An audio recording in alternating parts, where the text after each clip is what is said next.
하나님 말씀을 로마서 8장 18절로 25절 말씀까지 보시겠습니다. 신약성경 250쪽에 있습니다. 한 절씩 교독하겠습니다. 생각하건대 현재의 고난은 장차 우리에게 나타날 영광과 비교할 수 없도다. 피조물이 고대하는 바는 하나님의 아들들이 나타나는 것이니 피조물이 허무한 데 굴복하는 것은 자기 뜻이 아니요 오직 굴복하게 하시는 이로 말미암음이라. 그 바라는 것은 피조물도 썩어짐의 종로로 탐돼서 해방되어 하나님의 자녀들의 영광의 자유에 이르는 것입니다. 피조물이 다 이제까지 함께 탄식하며 함께 고통을 겪고 있는 것을 우리가 아느니라. 그뿐 아니라 또한 우리 곧 성령의 처음 익은 열매를 받은 우리까지도 속으로 탄식하여 양자될 것 곧 우리 몸의 속량을 기다리느니라. 우리가 소망으로 구원을 얻었음에 보이는 소망이 아니니 보는 것을 누가 바라리요.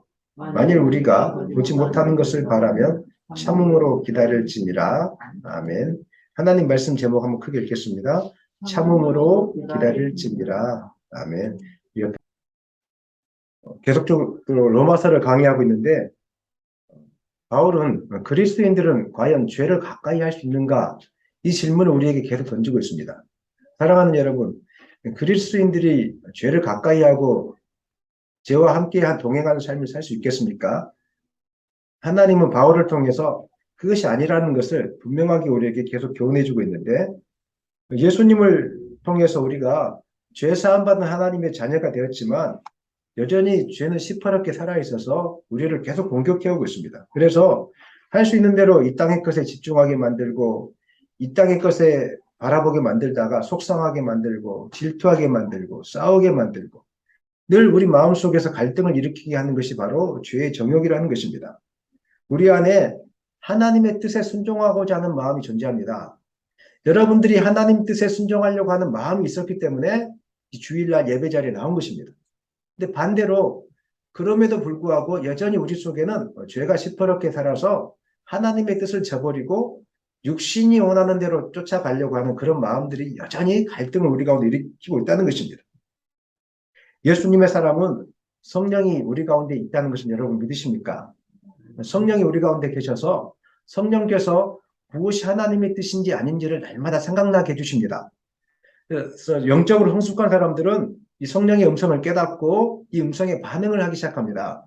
하지만 영적으로 아직 미성숙하신 분들은 성령께서 음성을 아무리 많이 들려줘도 물론 성령께서 우리 가운데 뭐 동쪽으로 가라 서쪽으로 가라 이렇게 말씀해 주시진 않습니다.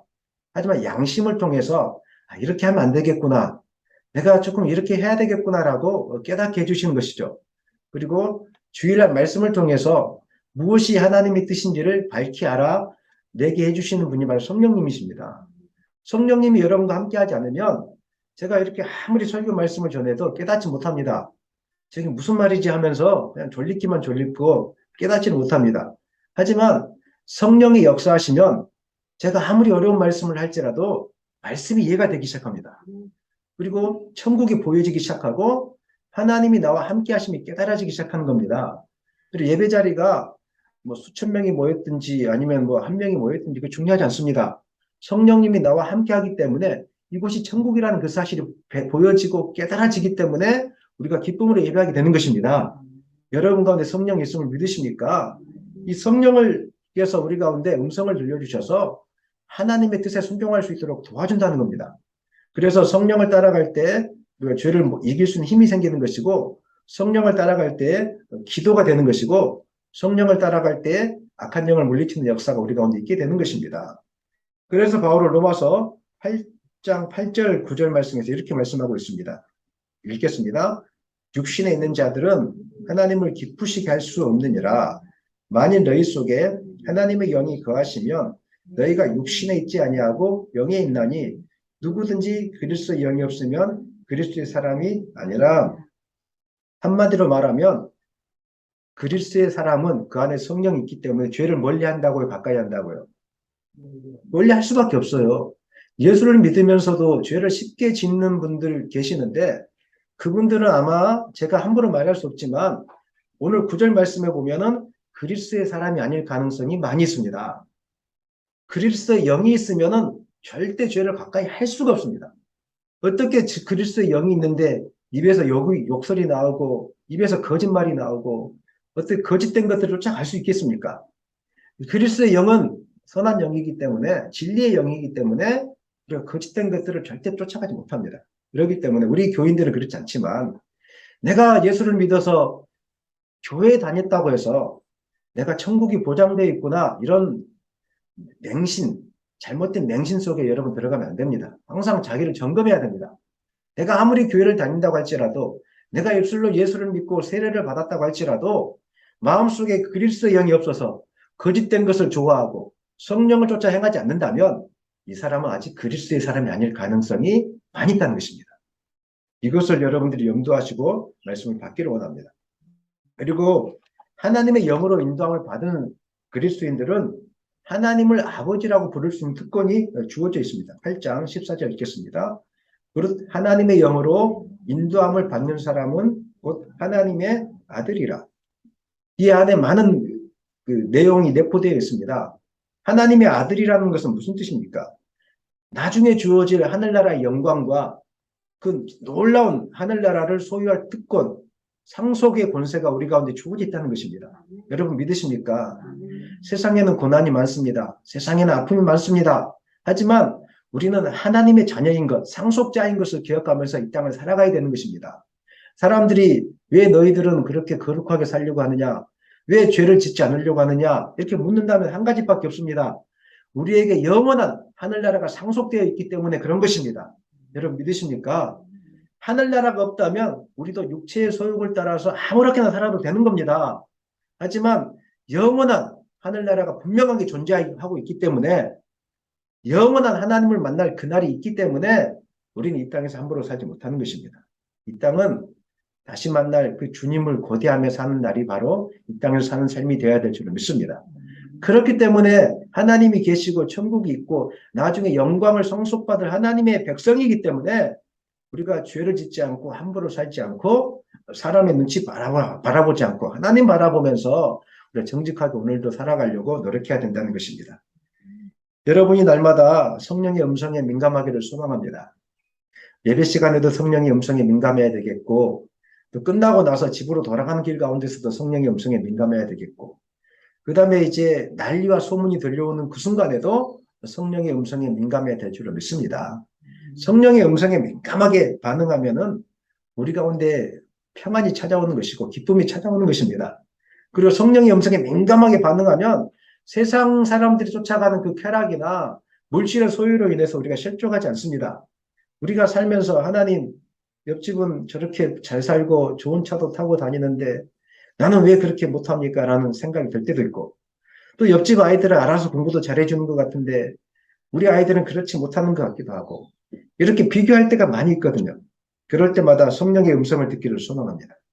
오늘 여러분 자녀와 여러분 가정에 하나님 나라가 상속되어 있습니다. 비교하지 마십시오. 이 땅의 것과 비교할 수가 없는 것입니다. 이것들을 붙들고 살아갈 수 있기를 예수님의 이름으로 축원합니다.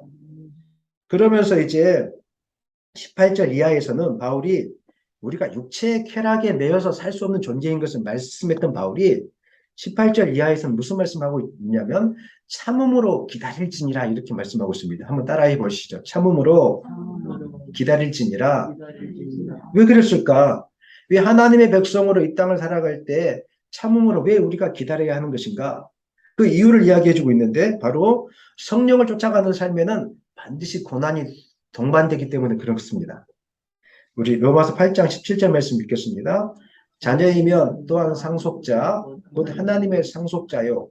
그리스도와 함께한 상속자니 우리가 그와 함께 영광을 받기 위하여 고난도 함께 받아야 할 것이니라.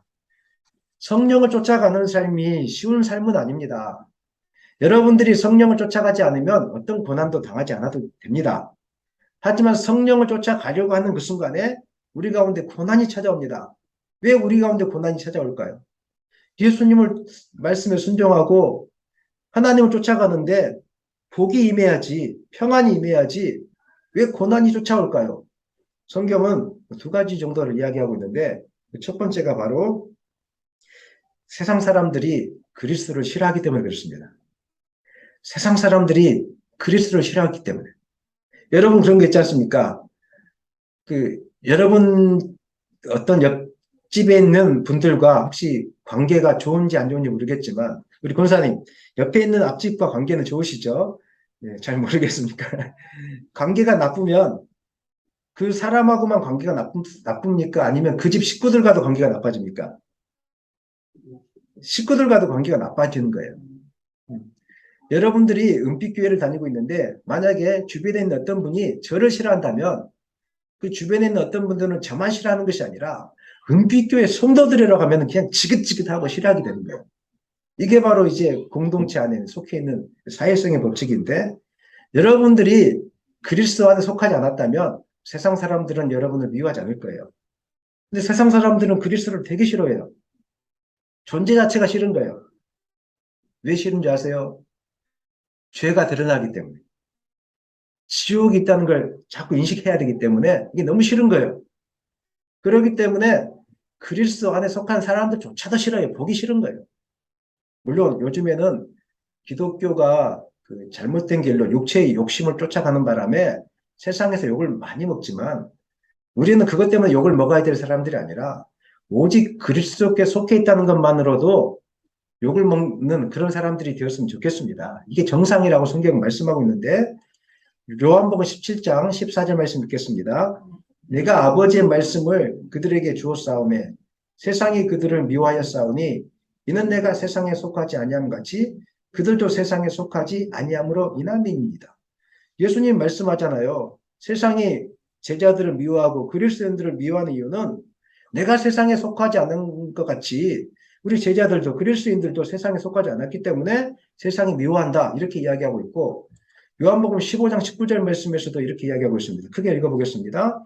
너희가 세상에 속하였으면 세상이 자기의 것을 사랑할 것이나 너희는 세상에 속한 자가 아니요 도리어 내가 너희를 세상에서 택하였기 때문에 세상이 너희를 미워하느니라, 이렇게 이야기하고 있어요. 하나님이 우리를 택한 증거가 무엇입니까? 세상이 우리를 미워한다는 거예요. 세상을 한번 봐보세요. 세상 사람들은 뭐라고 이야기하고 있습니까? 신이 없다, 이렇게 이야기하고 있지 않습니까? 그리고 우주 만물은 자연적으로 만들어진 것이다, 우연히 생긴 것이다, 이렇게 이야기하고 있지 않습니까? 그리고 사람들은 자기 자신을 믿으라고 이야기합니다. 그리고 이 세상이 전부이고 심판 없다라고 이야기합니다. 그런데 주님이 뭐라고 이야기합니까? 이 세상을 창조하시고 만드신 분은 전능하신 하나님이십니다. 믿으십니까? 아멘. 우리는 죄 가운데 빠져 심판을 받아 지옥에 가야 되는 백성이었습니다. 여러분 이것도 믿으십니까? 그런데 예수 그리스도의 구속으로 말미암아 하나님의 자녀가 되었고 영원한 천국이 우리 가운데 상급으로 상속으로 우리 가운데 주어져 있다는 이 사실을 믿으십니까? 아멘. 이것이 우리 가운데 있다는 것입니다. 그러니까 세상 사람들은 죄를 죄로 여기지 않아야 되고, 그 다음에 자기가 하고 싶은 대로 내버려둬야 되고, 동성애를 하든지 아니면 육체적으로 죄를 거짓을 하든지 죄를 짓든지 사기를 치든지 그 잘못이 없다고 이렇게 이야기해야 되는데, 교회만 오면 이게 잘못이라고 이야기하네요. 좋겠습니까? 싫겠습니까? 하나님을 안 믿는 세상 사람들은 하나님을 보면 무서운 거예요. 두려운 거예요. 자기의 어떤 치부, 더러운 것들이 다 드러나는 것이 너무 싫어요. 그래서 교회를 싫어하는 거예요, 사실은. 물론 조금 전에 이야기했지만 교회를 싫어하는 지금 대부분의 이유가 교회가 너무 윤리적으로 타락해 있고 너무 조금 세상의 모습들을, 냄새를 너무 많이 풍기고 있기 때문에 교회에 오면은 목사님을 보면 세상 냄새가 사라지고 그냥 가난해도 감사하고 몸이 아파도 감사하고 명예 같은 거 다 땅에 던져버리고 이렇게 해야 되는데, 이상하게 교회만 오면 세상 냄새가 더 많이 나는 거예요. 돈 냄새가 더 많이 나는 거예요. 명예 냄새가 너무 많이 나는 거예요. 그러니까 사람들이 교회를 싫어하고 있어요. 우리가 이것은 해결을 해야 됩니다. 하지만 실제적으로 진짜로 세상이 그리스도인들을 싫어하는 이유는 우리가 누구에게 속해 있기 때문에, 하나님께 속해 있기 때문에, 그리스도께 속해 있기 때문에 세상은 우리를 그렇게 싫어할 수밖에 없다는 것입니다. 우리가 하나님의 뜻을 쫓아가지 않으면 여러분들은 세상에서 어렵게 살지 않아도 됩니다. 승진도 마음껏 할 수 있고 세상을 쫓아가면서 마음대로 하고 싶은 대로 살 수가 있습니다. 하지만 세상을 쫓아가지 않기 때문에 우리 가운데 고난이 오는 것이고 우리가 수모를 담는 것입니다. 우리 권사님들도 집사님들도 마찬가지겠지만 집안에 남편이든지 아내든지 자녀이든지 믿지 않는 분이 있다면 참 신앙생활 하기가 그렇게 어렵습니다. 그 교회당에 나오는 거 하나도 눈치가 그렇게 많이 보여요. 내가 잘못된 일을 하는 것도 아니고 이것만이 생명의 길이지 않습니까? 여러분 믿으십니까? 여러분 정말 잘하고 계신 거예요. 예수가 길이요 진리요 생명이 되십니다. 예수를 말미암지 않고는 구원을 얻을 다른 이름을 주신 일이 우리 가운데 없다는 것입니다. 이 일이 생명의 길이고 이 일이 가정을 구원하는 길이고 이 일이 민족을 구원하는 길인데 알지 못하기 때문에 그분들이 믿지 않는 분들이 우리를 그렇게 괴롭게 한다는 것입니다. 그럴지라도 이것이 곧 길이요 진리의 생명이기 때문에 끝까지 주님만 붙잡고 나가야 될 줄을 믿습니다. 이렇게 하나님은 우리를 이뻐하시는데 하나님을 따라가는 것은 진짜 좋은 것인데 하나님을 따라가는 것은 좋은 것임에도 불구하고 세상 사람들이 가치가 잘못되었기 때문에 우리에게 수모를 주고 비난을 하고 이렇게 된다는 것입니다. 바울도 예수님을 믿지 않았다면 고난을 당할 이유가 없었습니다. 얼마나 인정받고 살았습니까? 유대교를 믿었을 때 그 유대인 지도자들에게 인정받았고 앞에서 그 예수 믿는 자들 핍박할 때 얼마나 인정받았겠어요. 아, 바울 잘한다고. 바울처럼 저렇게 유대교를 믿어야 된다고 얼마나 칭찬을 많이 했을까요? 스데반이 바울 앞에서 죽어갔을 때도 주변에 있는 사람들, 유대인들은 박수를 쳐줬을 거예요. 역시 바울이 꼭 있어야 될 자리에 있었다고 박수를 그렇게 많이 쳐줬을 거예요. 여러분들이 오늘 주일 예배 안 드리고 골프를 치시는지 안 치시는지 모르겠지만 골프를 치러 같이 가면은 그 함께 해주셨던 분들이 막 그렇게 박수를 치면서 잘 왔다고, 잘 왔다고, 그렇게 살아야 된다고 요새는 그렇게 할지도 모르겠습니다. 바울이 그랬다니까요. 근데 바울이 예수님을 만나고 난 다음부터 내가 잘못된 길을 살았구나. 아, 정말 예수 믿는 길이만이 진짜구나. 이걸 깨닫고 나서 예수를 위해 살다 보니까 핍박을 받고 수모를 당하고 죽을 위기를 수없이 겪었다는 것입니다. 고린도후서 1장 8절 말씀 한번 읽겠습니다. 형제들아 우리가 아시아에서 당한 환난을 너희가 모르기를 원하지 아니하노니 힘에 겹도록 심한 고난을 당하여 살 소망까지 끊어지고 여러분은 예수님 믿다가 살 소망까지 끊어지는 그런 고난을 당한 적이 있으십니까? 사실은 우리는 없어요. 많이 없어요. 있기도 할 경우도 있어요. 있기도 할 경우도 있는데 없는 경우들이 많습니다. 고린도후서 11장 23절 이하에 보면은 바울이 어떤 고난을 당했는지를 기록하고 있는데 옥에 갇히기도 하고 수없이 매를 맞기도 하고 그 다음에 유대인들에게 40에서 감한 매를 5번이나 맞았어요. 얼마나 태장이 심했는지 맞고 그 다음에 돌에 맞아 죽을 뻔했고 일주일을 깊은 바닷속에서 파산하면서 배 타고 가다가 죽을 뻔했고 그 다음에 강도 위험도 많이 만났고 거짓 형제 위험, 사기꾼들 예수님을 믿고 고난을 당하는 것은 정상입니까? 비정상입니까? 정상입니다. 옆에 분에게 축복하시죠. 집사님, 권사님 정상이랍니다. 시작. 집사님, 권사님 정상이랍니다. 정상이에요.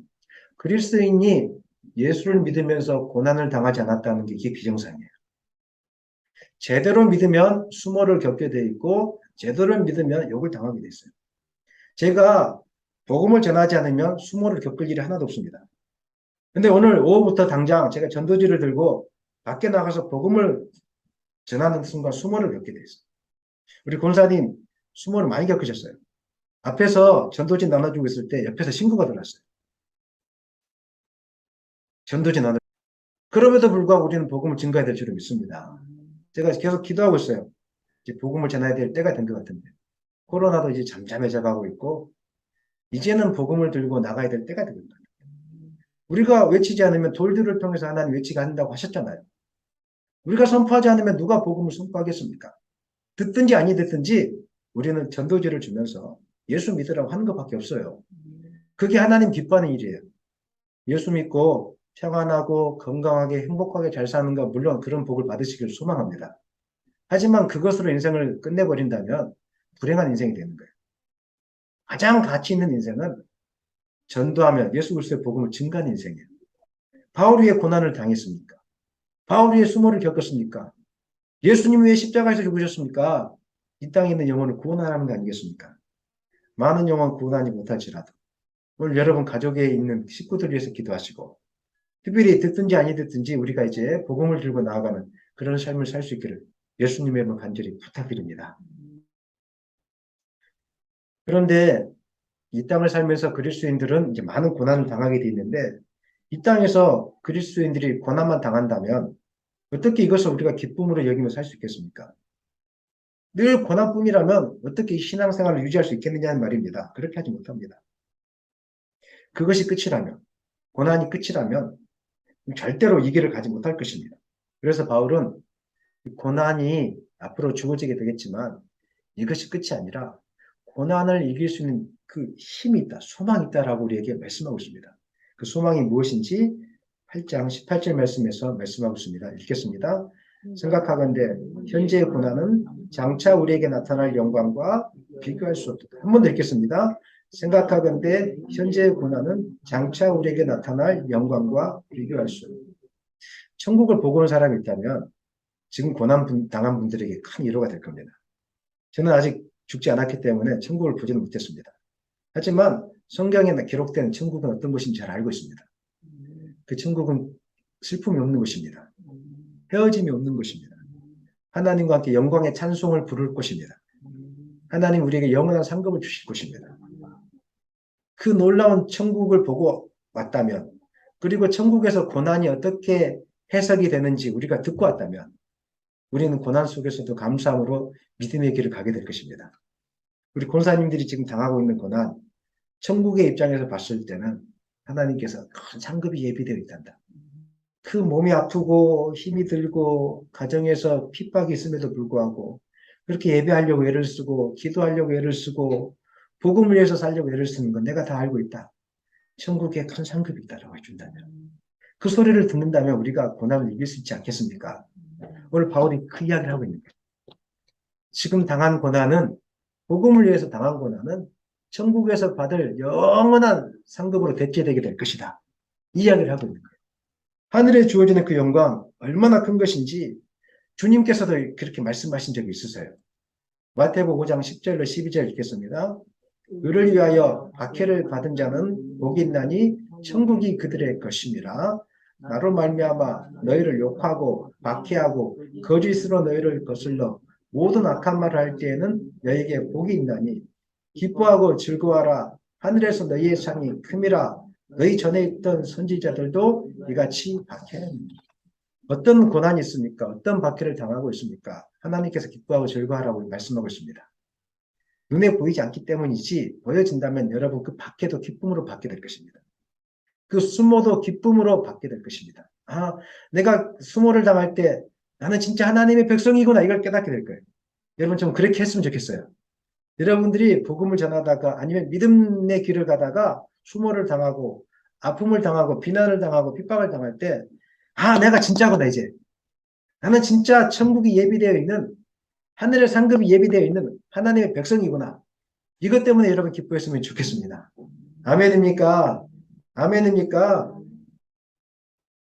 현재의 영광은 이후에 나타날 영광은 현재의 성도들에게는 숨겨져 있습니다.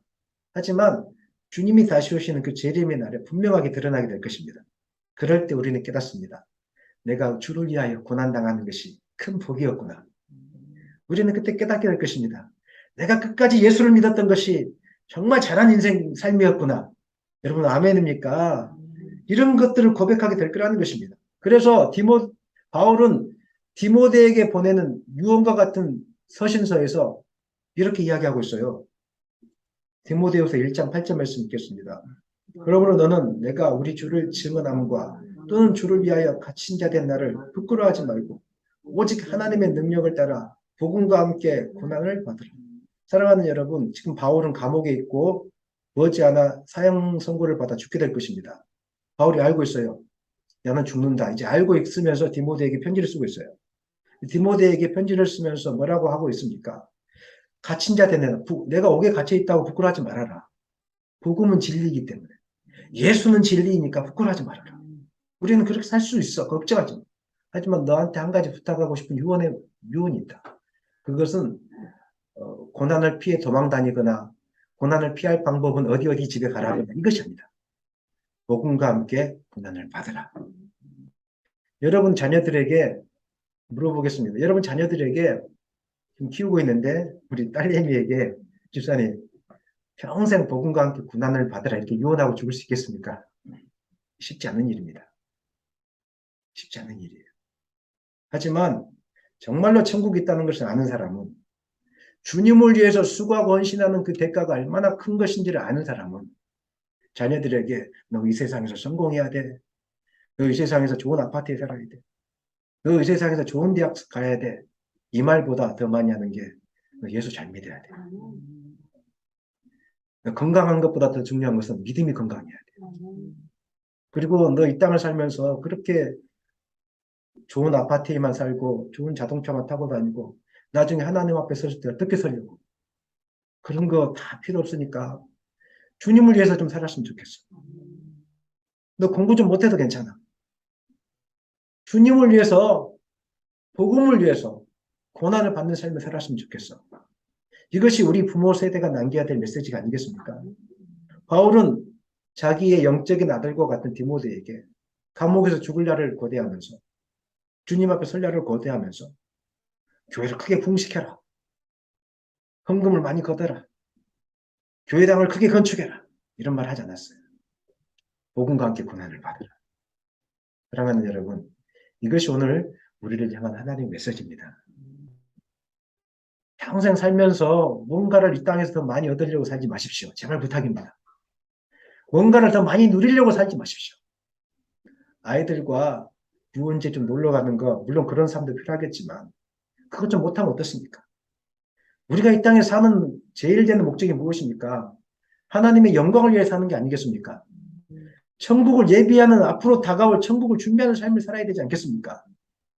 이 땅 남은 생애가 앞으로 창창한데 그 생애 동안 이 땅의 것을 더 많이 즐기자, 더 마시자, 부어라, 놀러 다니자 이렇게 살면 인생 의미 하나도 없습니다. 가장 가치 있는 인생은 복음을 위해 사는 인생입니다. 복음을 위해 고난받기를 기뻐하는 인생입니다.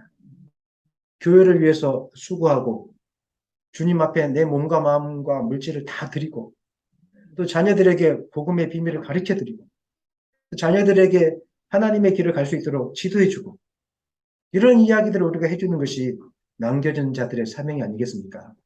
오늘 여러분들이 그런 사람이 되었으면 좋겠습니다. 계자씨 하나는 작지만 그것이 나중에 자라고 나면 많은 열매를 맺어서 커져서 계자씨 나무가 그렇게 크진 않습니다. 깨나무 정도 되면 봅니다. 하지만 참새가 기웃거리잖아요. 그 조그만 거 하나 많은 씨앗을 뿌리고 오늘 여러분의 그 믿음의 소망이 작을지라도 그것이 나중에 많은 씨를 뿌리고 열매를 맺게 될 줄 믿습니다. 우리는 그것을 향해서 달려가는 것입니다. 그래서 이 천국을 우리만 사모하는 것이 아니라 바울은 의인법을 써서 실상은 이 땅의 모든 피조물이 천국을 사모하고 있다. 하나님 나라의 영광을 사모하고 있다라고 눈을 열어서 보기를 우리에게 원하고 있어요. 이 말씀이 바로 1장 19절 이하에 쭉 나와 있어요. 8장 19절 이하에 쭉 기록되어 있는데 제가 다 읽지는 않겠어요. 19절부터 22절까지 제가 말씀을 요약하면 이 땅의 많은 피조물, 동물과 식물과 온 세계 만물이 주님이 다시 오실 그날을 사모하고 있다는 거예요. 왜 그럴까요? 죄로 말미암아 이 땅의 모든 자연 환경이 파괴되어서 그래요. 인간의 타락으로 말미암아 이 땅의 모든 자연 만물들이 창조 질서를 다 회복하지 못하고 참 돌아보세요. 기후 위기가 왜 찾아왔습니까? 인간의 욕심으로 말미암아 찾아온 게 아니겠습니까? 인간의 욕심으로 더 많은 것들을 얻으려고 돈을 더 많이 벌려고 공장을 짓기 시작하고 그 브라질 열대 그 우림들 밀림들 다 쓸어버리고 하니까 지구가 오염되어서 플라스틱 오염되어 있지 않습니까? 지금 다 오염되어 가지고 우리가 편안해지려고 하다가 하나님의 창조 질서를 다 무너뜨리고 엉망이 되어버린 거예요. 그러니까 바울의 입장에서 봤을 때는 온 세계 만물들도 주님이 오실 날을 고대하고 있어요. 왜요? 회복하고 싶다는 거죠. 첫 번째로 태초에 창조되어졌던 그 아름다운 땅, 아름다운 세계를 이 온 세계 피조물들도 동물들도 자연들도 나비도 새들도 그 당시의 세계를 회복하고 싶다는 거예요. 언제 회복합니까? 주님이 다시 오시는 그날이에요. 믿으십니까? 주님이 다시 오시는 그날에 우리도 회복하지 않습니까? 어떻게 회복합니까? 이 육신이 영화로운 부활의 몸으로 회복되는 것입니다. 건강하지 않는 몸이 아니라 아무리 건강하지 못하고 몸에 어떤 세상에서 고치지 못하는 그 심각한 병이 있을지라도 그 병이 다 사라지고 놀라운 부활의 영광스러운 몸으로 우리가 다시 부활하게 될 것입니다. 그날을 이 세상의 피조물들도 사모하는지 아는지는 모르겠지만 의인법을 사용해서 이토록 주님이 오실 날을 사모하고 천국을 사모하는데 우리도 사모해야 되지 않겠느냐? 우리도 그날을 사모해야 되지 않겠느냐? 이렇게 지금 바울이 우리에게 권면하고 있는 것입니다. 22절 말씀 읽겠습니다. 22절입니다. 피조물이 다 이제까지 함께 탄식하며 함께 고통을 겪고 있는 것을 우리가 아느니라. 세상의 모든 피조물이 함께 탄식하고 함께 고통을 당하고 있다. 이렇게 이야기하고 있고 23절을 읽어보겠습니다. 그뿐 아니라 또한 우리 곧 성령의 처음 익은 열매를 받은 우리까지도 속으로 탄식하여 양자될 것, 곧 우리 몸의 성량을 기다리느니라. 성령의 처음 익은 열매를 받은 우리는 누구입니까? 예수님을 믿는 우리들입니다. 피조물들도 탄식하는데 예수를 믿는 우리가 왜 탄식합니까? 이 땅이 창조 질서가 다 무너졌기 때문에 또 고난뿐이기 때문에 주님께서 오셔서 회복할 날을 소망한다는 뜻이에요. 그래서 탄식 가운데 주님께서 오셔서 우리를 회복해 주실 그날만을 소망합니다. 병든 영혼이 병든 몸에서 회복되기를 원하는 그날을 고대하는 것처럼 오늘 우리는 주님이 오셔서 나의 영혼과 육신을 회복시켜 주시고 영광의 소망의 그 나라에 들어갈 그 나라를 우리가 소망합니다. 이런 고백으로 바울이 우리에게 강조하고 있는 것입니다. 무엇을요? 고난 속에서도 그날은 분명하게 있으니까 그날을 소망하면서 기다려야 된다는 거예요. 그러면서 바울이 우리에게 이렇게 이야기하고 있습니다. 이건 넘어가겠습니다. 8장 24절, 25절 읽겠습니다. 우리가 소망으로 구원을 얻었음에 보이는 소망이 아니니 보는 것을 누가 바라리요? 25절 만일 우리가 보지 못하는 것을 바라면 참음으로 기다릴지니라. 아멘. 성도의 소망은 육신의 눈으로 보이지 않지만 확실한 소망인 것을 믿으시기를 바랍니다. 육신의 눈으로 보이는 것은 일시적이지만 눈에 보이지 않는 소망은 영원한 것입니다. 여러분 믿으십니까? 그러기에 우리는 이 소망을 가지고 참음으로 끝까지 인내하면서 기다려야 되는 것입니다. 이것이 바로 육신의 소욕을 쫓지 않고 주님을 쫓아가면서 고난당한 성도들에게 주시는 하나님의 메시지입니다. 말씀 마무리하겠습니다.